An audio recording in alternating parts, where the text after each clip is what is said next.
Salut à toi champion, salut à toi championne, c'est le Modelo, une émission spécialement dédicacée à tous les jeunes de la Guadeloupe, de la Caraïbe et du monde entier. Nous allons prendre quelques instants ensemble afin que toi et moi, nous puissions passer à l'action dans cette génération. Let's go! La flemme, un virus dans ton environnement. En tant que coach dédié à la jeunesse, j'interviens souvent dans les établissements scolaires pour animer des ateliers. Et l'une des parties que je préfère est celle des plateformes d'expression. Pendant quelques minutes, mes coachés s'expriment sur ce qu'ils vivent et partagent leurs ressentis et expriment leurs émotions qui les animent. Au fur et à mesure des échanges, je suis forcée de constater que non seulement la flemme fait des ravages dans leur scolarité, mais qu'elle se diffuse comme un virus répandant une forme de contagion bien réelle. Alors, que faire lorsque la flemme contamine ton environnement? Plusieurs solutions existent et toutes méritent d'être considérées. Mais pour t'aider, je vais te donner 3 conseils que tu pourras utiliser comme des antidotes. Premier conseil, change d'environnement. Tu es conscient que les personnes qui constituent ton entourage se plaignent d'avoir la flemme.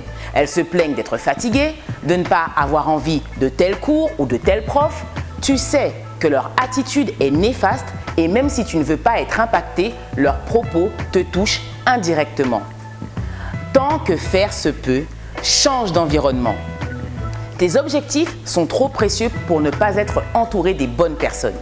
Se séparer est parfois nécessaire pour atteindre le sommet. J'entends déjà quelqu'un se dire « Ok coach, je peux gérer mes amis, mais comment on fait lorsque la flemme vient directement de notre famille ?» Mon deuxième conseil, protège-toi. Nous captons toutes les informations de notre environnement par nos 5 sens. Et c'est par là que la flemme viendra t'atteindre. Et lorsque cet environnement est familier, nous baissons facilement notre garde.